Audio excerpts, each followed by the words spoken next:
What's happening, y'all? Welcome inside the Fantasy Stock Exchange. Danny and Bush coming at you today with episode 73 of Dynasty Decisions. You guys know the drill. You guys send us your questions. You guys send us your teams. We answer them. We talk about your trades. We talk about your rookie drafts. We talk about whether you're rebuilding or contending. I'm not explaining anything new around here. If you guys enjoy, if this is the first time that you're checking out a video of ours, make sure to hit that subscribe button, hit the like button while you're down there as well. And make sure to check out the Patreon to get access to these Dynasty Decisions episodes.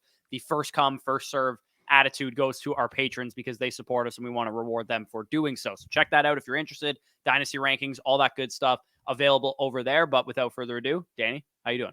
Doing well. We're, like we say every episode, going to try to get these out, at least once a week moving forward, especially during the Dynasty offseason. You guys have a lot of deals you want to make, a lot of, potential structures for your teams. We're happy to help, especially with the NFL draft now fastly approaching. I mean, we finished the Super Bowl yesterday, Sunday, and now we're ready to, fully embrace this offseason ahead of us. Yeah, and another segment that I wanted to introduce to our TikTok. If you guys haven't followed us over there, make sure to check us out. I don't know, like 12,000 followers or so on TikTok. Make sure to send in, if you're a patron especially, send in some Dynasty trades that you've made, and I'll kind of break them down 30-second, 45-second type of form over there on TikTok. That's something that I kind of wanted to experiment with in the Dynasty offseason, seeing if I could get a little bit of a Dynasty thing going over there on TikTok. So definitely check that out. Stay tuned for that. That should be coming in the next coming weeks or so. But without further ado, let's get right into the video.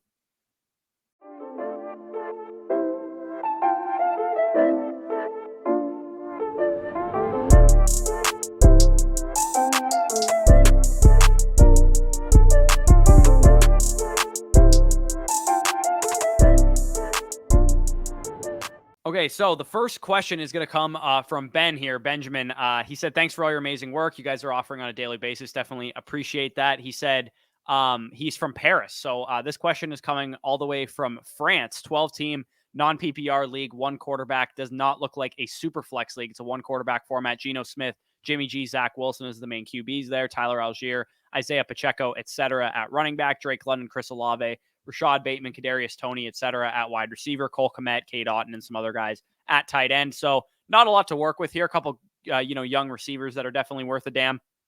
But he does have the 101, the 102, the 112, and the 201 in this year's class, as well as a couple third rounders. And then he also has 3 seconds in 2024 and an extra third rounder in 2024 as well. And then all of his future picks. So basically wants to know, how do I handle the 2023 rookie draft? Of course, the age-old question that we're going to get asked a million times for anybody who holds the 101 and is in a situation like this. Do I draft Bijan Robinson, or do I try and sell it for a Godfather offer?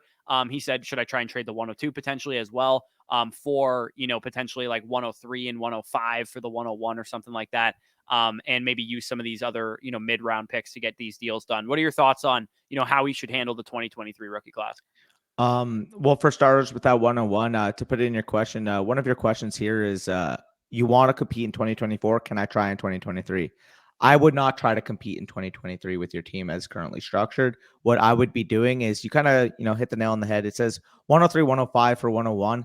In a one quarterback league, I would want more for that personally. Like, I'm looking at that as maybe your wide receiver 1 plus your wide receiver 3 for Bijan Robinson. And I just feel like, especially given the hype, especially once he gets his landing spot in the first round, you may be able to even attach, maybe a 2024 1 onto that offer. So to put it simply, yes, I'm selling the 101, but I want to make sure that I am getting as many assets as possible for that pick.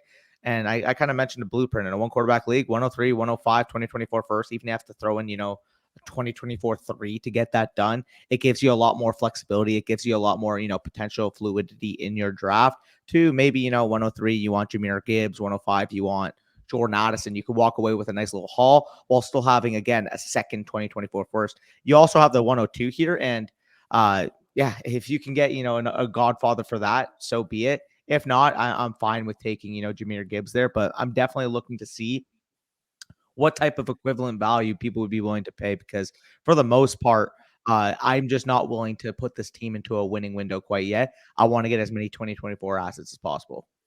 Yeah, exactly. If you, worst case scenario, you can't get a great trade done for the 101, you just select Bijan Robinson. If I were you, I would see if whoever's picking 103 or 104 wants the 102 to get Jahmyr Gibbs potentially.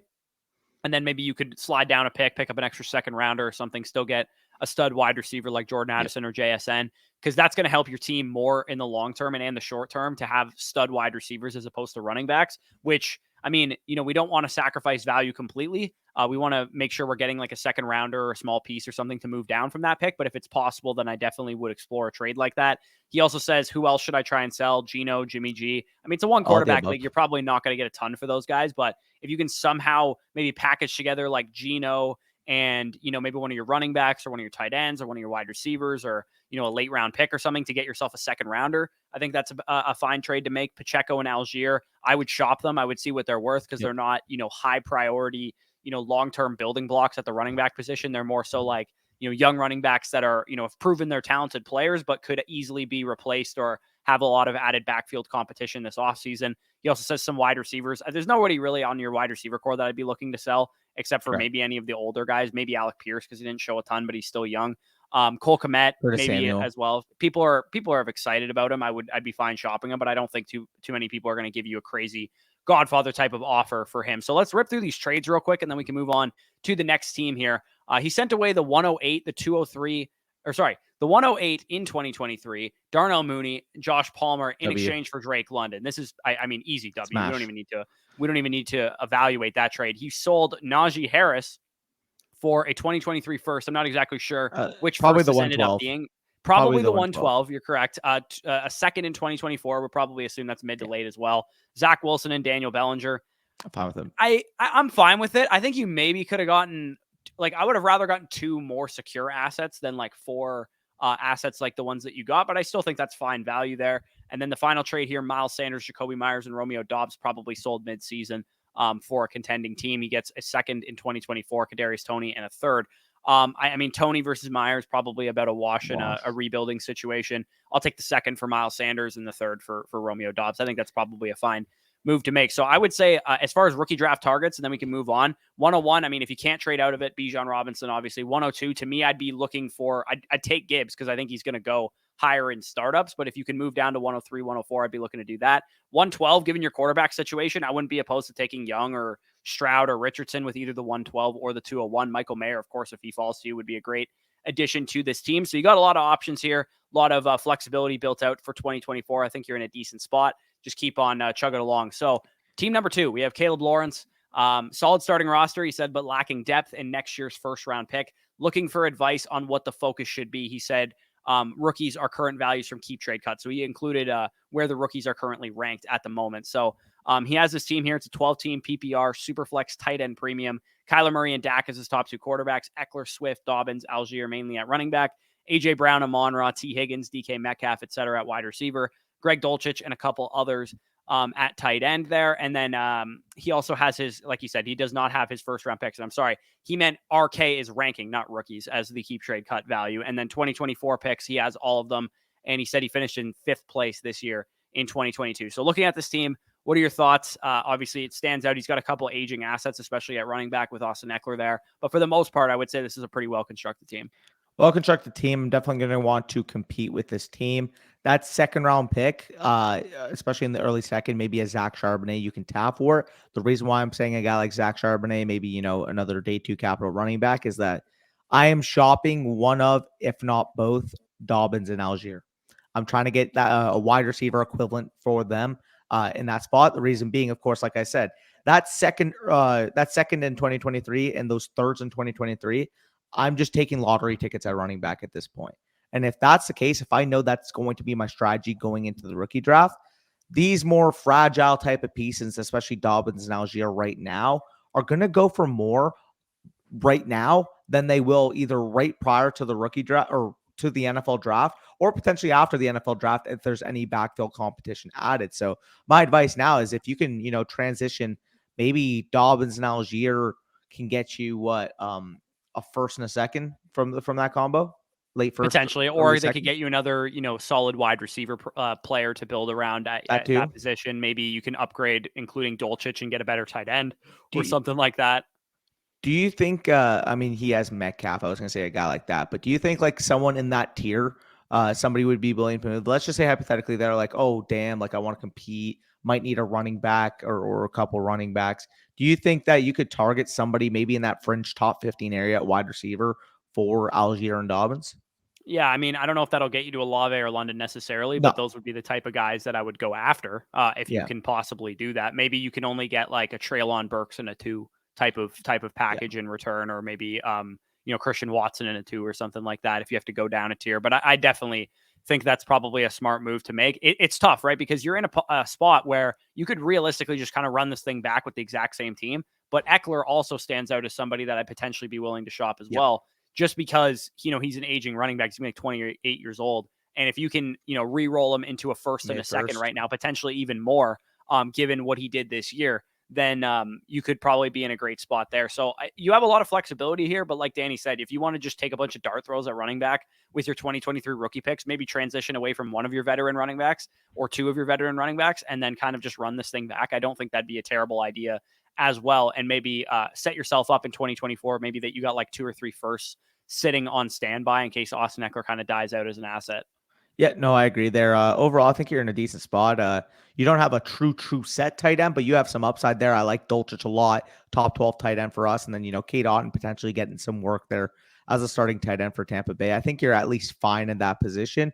Maybe third round, if you want to hypothetically add like a Luke Musgrave to that group, I don't think that's a bad idea either. But overall, for the most part, those mid second and third round type of picks that you have in this draft, I'm looking at, Devon A. Chains, Kenny McIntosh, Eric Gray, guys like that, whoever kind of files in draft accordance if they find day 2 capital specifically. But even if not, some intriguing profiles that you want to target, especially with those third round picks. They go, round 4, round 5. Maybe they become the next Tyler Algier, Damian Pierce from this year. You want to take a chance on them in the mid third. I think you have a lot of flexibility to be able to do so, especially, of course, if you, potentially cash out on Algier or potentially cash out on J.K. Dobbins before the draft. Yeah, I mean, even guys like Brian Robinson and Pacheco, if they turned into those type of assets, then they would definitely be useful for your team. Those guys provided you with like back end RB2 value in a competitive window. And I think this running back class is significantly deeper than last year's running back class. So there's going to be a lot of jobs where these guys muddy up backfields. And of course, we're always targeting those types of situations, especially for those of you guys that build out shells like this, where you got a big wide receiver core, a lot of stud quarterback talent and all that kind of stuff. You can just quickly just spend your 6 or 7 day 2 picks, second and third round rookie picks on these running backs, because you're going to get probably 2 or 3 startable caliber guys at some point during the season. So we can move on to the next team here from Andrew. League settings, 12-team, 1 quarterback league, not a super flex league. Lamar Jackson is his main dude. That's pretty much all he needs. He even has Tyler Huntley to kind of handcuff him there. Austin Eckler, Antonio Gibson, Madison, a couple other guys at running back, Jalen Waddle, Chris Olave, Devontae Adams, Calvin Ridley, and then some young dart throws behind them. Kyle Pitts and Mark Andrews in this league. It is not a start 2 tight end league or a tight end premium or anything. Just looks like he has 2 great tight ends. He said he's heading into year 2 of this league with his first dynasty league or his first dynasty team period. He went for a productive, productive rebuild in the startup. He started Mark Ingram all year and finished 11 out of 12. So he has the 102 by the sounds of it. You guys can see his picks on the screen there, 101, 102, 103. So the first 3 picks in the rookie draft in a 1 quarterback league, that's especially crucial because that guarantees you the top 2 running backs and your best receiver. In a super flex, obviously that'd be great too, but still 2024 also has all of his picks and 2025 as well. So pretty well set up. I would say you did a great job in your startup. Yeah. I mean, Austin Eckler, not necessarily fitting the mold of what your team is trying to do, but I'm guessing he kind of just fell to you and maybe you were able to capitalize on him sliding. If I was you, I probably would have tried to shop him during the season, given the type of season he was having last year. Maybe you tried and nobody was giving you the adequate value, but his main questions are he's looking to push this team into a contender next season. The plan is to take Bijan Robinson, but wondering if that's a good idea considering his team and his picks and all that kind of stuff. Would you flip either of his tight ends as well, Mark Andrews and Kyle Pitts, for picks, and then we'll grade his trades at the end of this. So, I mean, let me know your thoughts. To me, I think he's got a ton of flexibility with this team. For sure. I think the one that I want to do, to put it simply, you asked the question, should I be looking to push my chips in? With the 101 and 103 this year, I think you can turn that for sure into Bijan. I think this is a well-equipped team to be able to handle Bijan, unless, somebody wanted to completely overpay and you want to rip someone off, so be it. If even a fair offer deal came in, I think I would just stick and pick Bijan because you got, adequate ceiling at wide receiver. You got 2 of the top 3 or the top 2 tight ends in Dynasty, period. Eckler, after Eckler, you have a little bit of a depth problem, but Bijan Robinson's going to figure that out. I'm assuming one of those picks, maybe you use it on Gibbs, maybe you trade it for an equivalent value. Maybe, if Jonathan Taylor isn't much expensive on top of the 102, maybe you do 102 plus, maybe your second 212. next year and your 212 and you get Jonathan Taylor. I think that's a very good trade that you can make. And the other thing is with the 103 or with the 102, whichever pick that you don't actually spend on Jonathan Taylor or Jahmyr Gibbs, I'm looking to see if I can get one other wide receiver, because I do feel like, especially this year, that the wide receivers are going to be made available for a nice bargain. And I do think on the 103, you may not have to add much more. Maybe that's, a dart throw type of player, an Alexander Madison. Heck, I'd be willing to give up to even an Antonio Gibson to see if, the CeeDee Lamb owner is looking to transition, or Amon St. Brown, T. Higgins. Like, I feel like we've mentioned this even in last video, but the point remains, like, if you can get another alpha wide receiver, you have Jalen Waddle. If you have another alpha wide receiver to accompany Waddle, Olave, Adams, and potentially Ridley, especially in a 3 wide receiver start league, like, you could start 5 top 12 wide receivers each week potentially, if that 103 you can leverage into, like I said, CeeDee Lamb, T. Higgins, Amon St. Brown type. Yeah, and I would say I wouldn't be forced to sell your tight ends, because clearly you look at this team, you're like, you don't need both of those guys. But at the same time, both of them are kind of like buy low candidates at the moment. So you don't really want to just sell, 70 cents on the dollar Kyle Pitts because you're trying to compete and you have Mark Andrews already. If nobody's giving you adequate value for those guys, then you can probably just wait until midseason when they're bouncing back, or, having a breakout season potentially in Kyle Pitts' case, and decide at that point which one you want to move. And you can flex like you can have a tight end in your tight end spot and flex a guy here. There's no law that says you have to transition that guy into a wide receiver or running back. For sure. And I mean, looking at the trades that you did make, I think you got good value in all of them, especially in a one quarterback league. 112 and 205 for Kyle Pitts. Like, that's at least a first. I would have done that in super flex and probably added another like 2024 first to that to get maybe that done. Maybe two. Yeah. Like, especially in a one quarterback league, man, sign me up. Yeah, you took that guy to the woodshed. That's an A+ deal. Not really much else to look at. Next deal, 109-201 for Austin Eckler. I'm more willing to do this type of deal in a one quarterback league, obviously, because in a super flex, selling a guy, a depreciating asset like Eckler, you can get potential quarterback equity back. But on one quarterback league, I mean, 109, we're talking about, like, at best, you're looking at Zay Flowers, Zach Charbonnet, Josh Downs type. Realistically, you might even be out of that range. You might be looking at, next tier type of players. I can't even think off my head right now. And then at the 201, I mean, maybe a tight end, maybe, hoping Devon A-Chain gets a nice spot. Like, yeah, it looks so. Obviously, I made a mistake. He made this trade for Austin Eckler after the season, so he traded for him afterwards. Maybe the guy was like, "Oh, I have Eckler and I'm trying to rebuild. I'll just give him away for whatever I can get," kind of thing. And I think you got pretty decent value on him, because maybe you made that assessment at that point in time with your team that, like, once you add Bijan and a couple other dudes, that you probably can compete with this team. And it looks like you made another subsequent move as a result. You traded away the 105 and Tyquan Thornton, who's not really worth anything, probably like a late third at most. And you get Devontae Adams. Like, again, Devontae Adams, I talked about it. You maybe even saw my tweet where I was like, this is the buy low window for Devontae Adams. He's not getting any worse at football. He might have a different quarterback. Sure, maybe it's a rookie quarterback, or maybe Aaron Rodgers comes to town and his value immediately goes back up. But Devontae Adams is absolutely worth the one quarterback 105. Who would you rather have right now, Quentin Johnston or Devontae Adams? Especially in a competitive potential window that this guy's in. Like, realistically right now, I mean, we kind of talked about it, but you have the framework to be a very high juggernaut type of team. Like we said, add Bijan to this team. You either use the 102 as utility to potentially get a Jonathan Taylor type, or you just, you're happy and taking potentially the RB5, RB6 in Dynasty as soon as he comes in with Jahmyr Gibbs, if he gets adequate draft capital. Like, yeah, you get one of those guys. And then, not to mention that, like I said, with the 103, getting one more wide receiver to this team to have a 5 stack of Waddle, Olave, Adams, Ridley, and let's say Higgins, Lamb, Amon St. Brown, one of those guys, and you're starting each of those guys in a full PPR every single week. Yeah, I think you can absolutely be a top tier contender with this team. Not really much else I can say. Other move, you kind of said flip any tight ends for picks, and Corey addressed it, but like the window to do that would be like if in season Mark Andrews in the first 5 games has 450 yards and 3 or 4 touchdowns, and you can get, the wide receiver equivalent, or maybe even the running back equivalent to what Mark Andrews would be offering in your lineup. Yeah, exactly. So I'm again, a lot of flexibility. There's nothing really that you have to do with this team. You could probably even just roll into this, spend your picks, and be on your merry way, ready to compete next year. But you do have a lot of flexibility, which is where we always want to be in Dynasty. So the next team that we got here is from Claire. So he took over this team after the previous manager sold Kyle Pitts for the 110. Noah Fant and Juju Smith-Schuster, not great. Thinking of selling that 110 for someone like Pittman versus taking a guy like Michael Mayer or versus Zach Charbonnet. So it's a PPR league, 4 point per passing touchdown, 12 team, super flex. He said the league seems to run cold on a guy like Trey Lance, who you guys can see he has that quarterback to go along with Geno Smith, Brock Purdy, and some other guys there. He has Javonte Williams, Rashad White, A.J. Dillon at running back, Jameson Williams, Terry McLaurin, Calvin Ridley, Juju Smith-Schuster at wide receiver, with Cole Kmet, Noah Fant, Taysom Hill at tight end. Has the 110, 305, 310, 405, etc. Not a great situation to be in. He has an extra 2 in 2024 and 2025, but not a lot of high priority draft capital.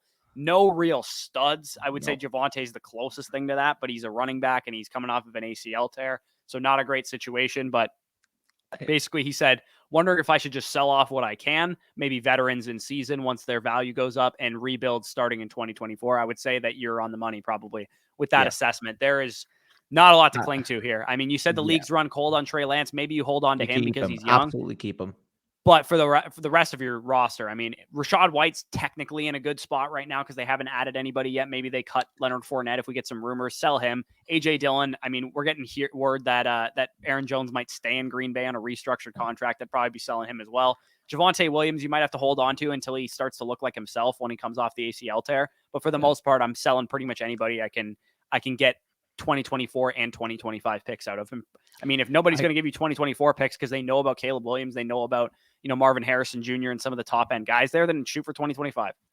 Yeah. And I just quickly want to address one thing. Like, don't be the manager in your league that if you know you're leaving before the year or after the year, don't just like take trades like Kyle Pitts for the 110, fucking whatever Fant other and fodder.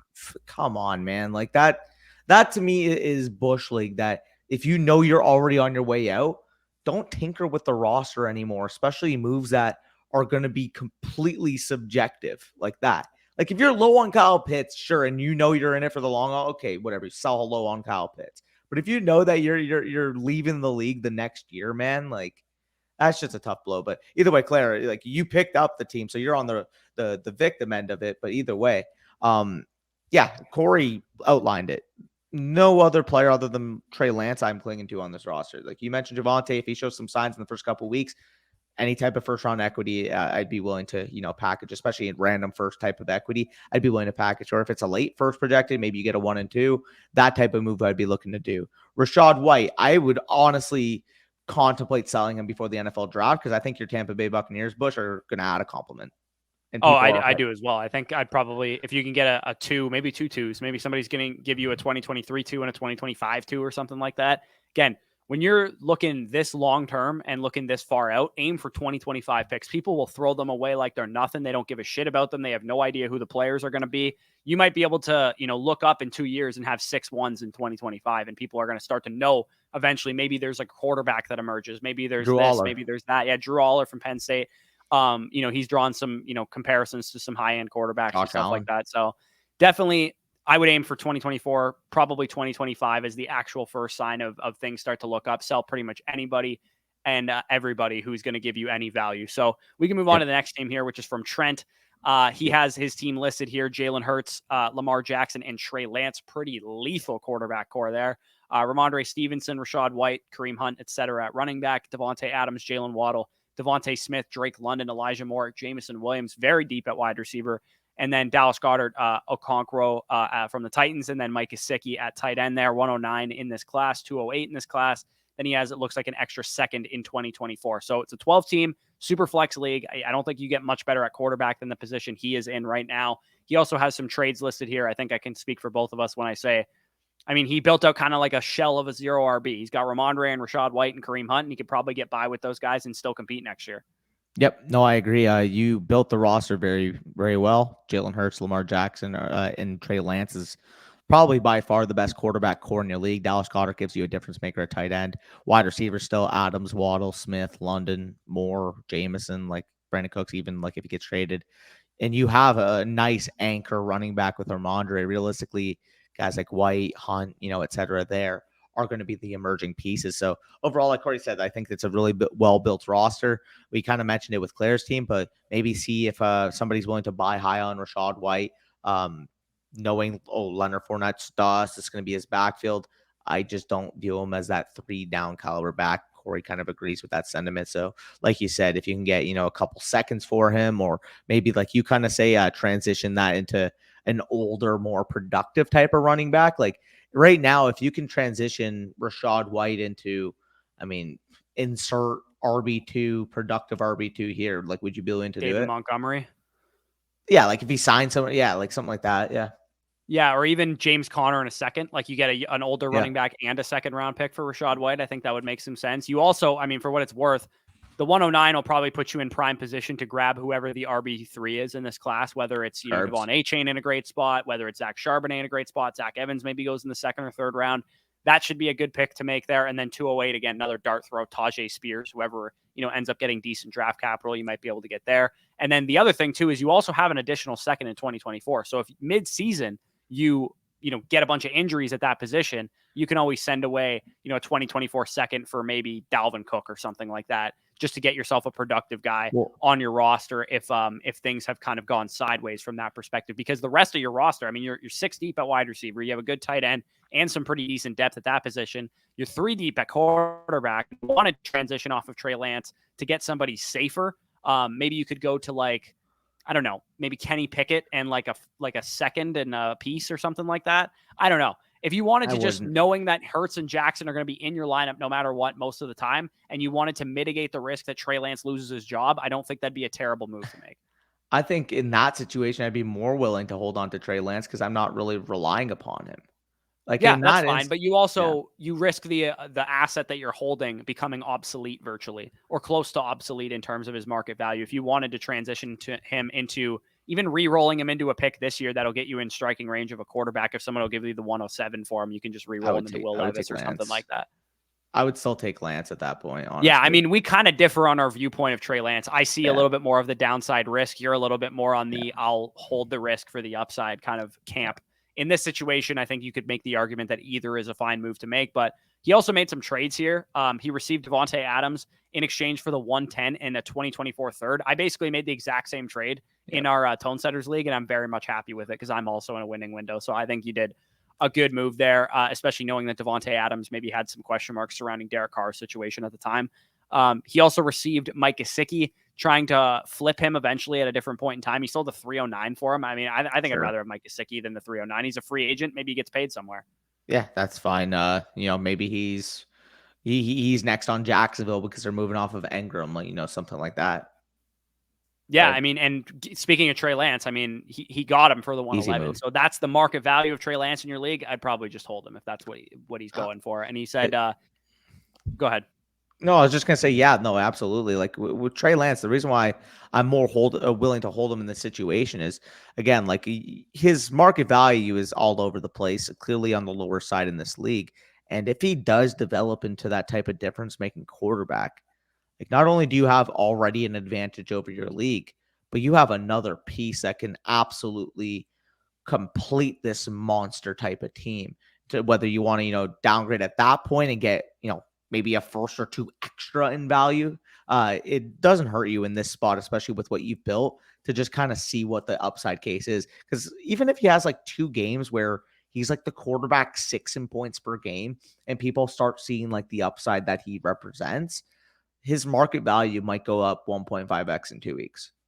Yeah, exactly. He also mentions, should I go after a stud running back? And I think if the price is right, I don't hate the idea of Agreed. If somebody in your league's really high on Jameson Williams and you can package in Rashad White because he's a young running back and he's exciting, and maybe you have to throw in your 208 to go after Jonathan Taylor, or maybe not quite Jonathan Taylor, maybe like the second tier kind of dynasty running backs. I don't think that'd be a terrible idea if you can get that done, but that's all really going to depend on what the price point is for whatever running back you're going after. So I can't just give you like a one size fits all answer about that. I gauge the market, but I'm okay going into the season with Ramondre, Rashad, Kareem Hunt, whoever you select at 109 and whoever you select at 208 is my running back core. Most likely I would aim to get running backs with those picks because it's the strength of the draft.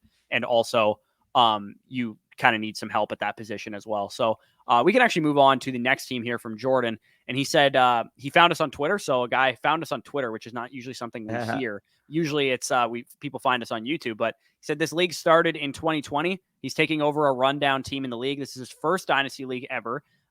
Very excited. He said he took it over from 1, 5, and 23 and made a lot of moves so far. I don't know if you have like a league median situation. That's why there's like 3 record things there. He said committing to the rebuild, trying to stock up for the 2024 draft, hoping to add Caleb Williams, Marvin Harrison Jr., et cetera, to this team. He said attaches his lineup, and he also has some screenshots of the team he started with versus the team he has now. So the team that you guys can see on the screen here is a 10-team, 1-quarterback league, not a super flex. Daniel Jones and Dak Prescott as his top quarterbacks. He has Derrick Henry, Miles Sanders, Tyler Algier, Brian Robinson, Damian Harris, Elijah Mitchell, Khalil Herbert, Isaiah Spiller, Jalen Warren, all guys that I would consider like top 45 Dynasty running backs. So good depth there.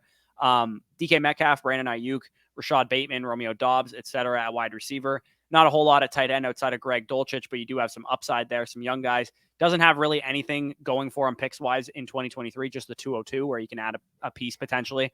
And then in 2024, like he said, he's loading up on that class 3 1s and 2 2s so far. So, I mean, thoughts on the team? Clearly, Derrick Henry sticks out like a sore thumb because he is the oldest player on this team by far, pretty much. So, where are your thoughts with this team? Yeah, definitely Henry. I'm trying to maneuver off of. You mentioned your goals of potentially getting Caleb, Marvin Harrison Jr. distance, but realistically, there's going to be a lot of moves that you would want to make if you truly, truly wanted to tank. Honestly, I am fine with making the potential transition from Derrick Henry and treating this year as a house money type of year because you do have some, nice talent at wide receiver, Metcalf, Ayuk, Bateman as building blocks. You do have the 202 this year, but realistically, I don't think as currently constructed, you can fully tear down to be the clear 101, 102, 103, unless you did some heavy overhaul. And by the looks of it, you have already done some having 3 2024 first. So, Derrick Henry, that's the sore thumb.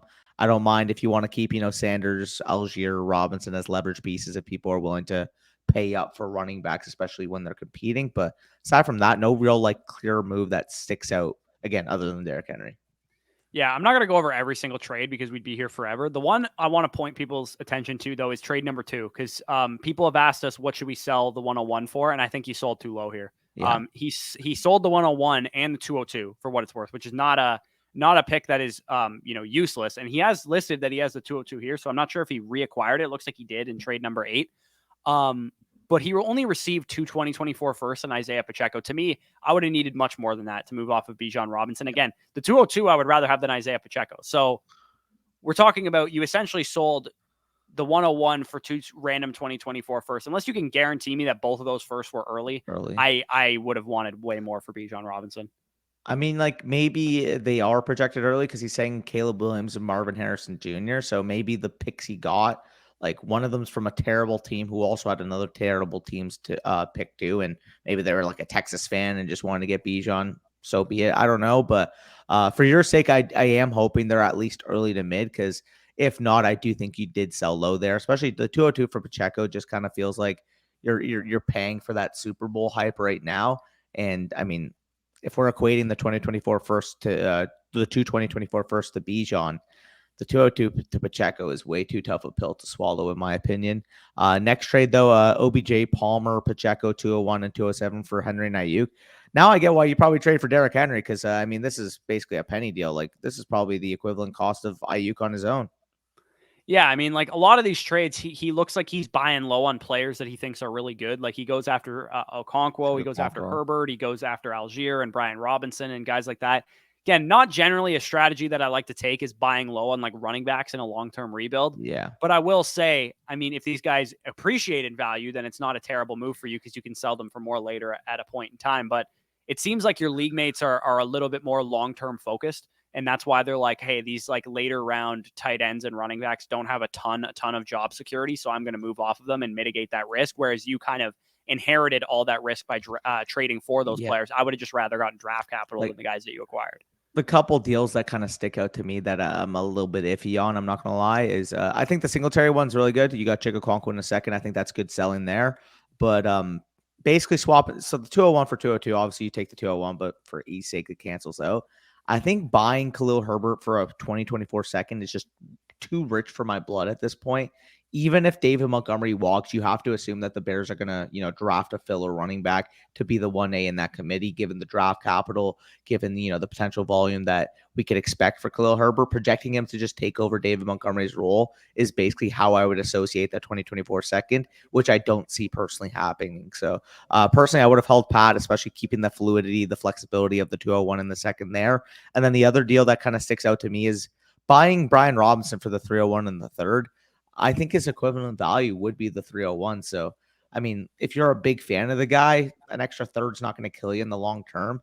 I just think with your team, how it's constructed, you didn't really need Brian Robinson.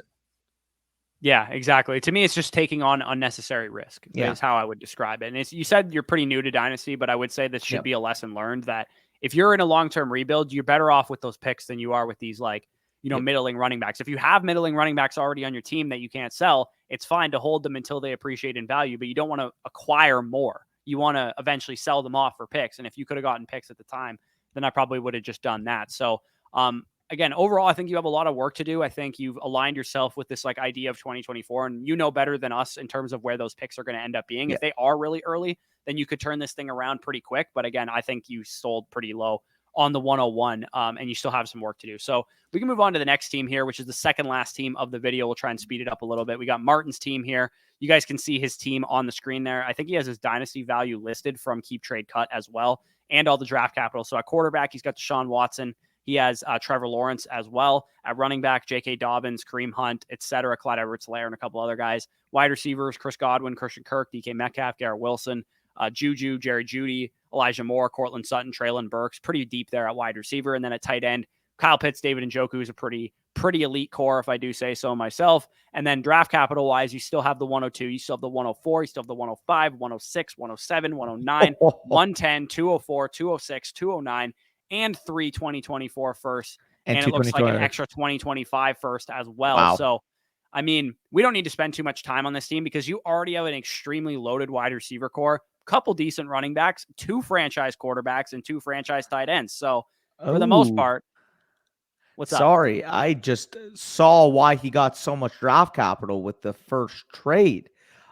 Traded away Patrick Mahomes. He got what looks like 4 1s and 2 2s, and I'm assuming one of those ones are probably one of the earlier picks. So, it hurts selling Mahomes, but man, you had Watson and you had Trevor Lawrence, and you basically said, "Hey, fuck it, man! Like I can turn this thing into an absolute monster."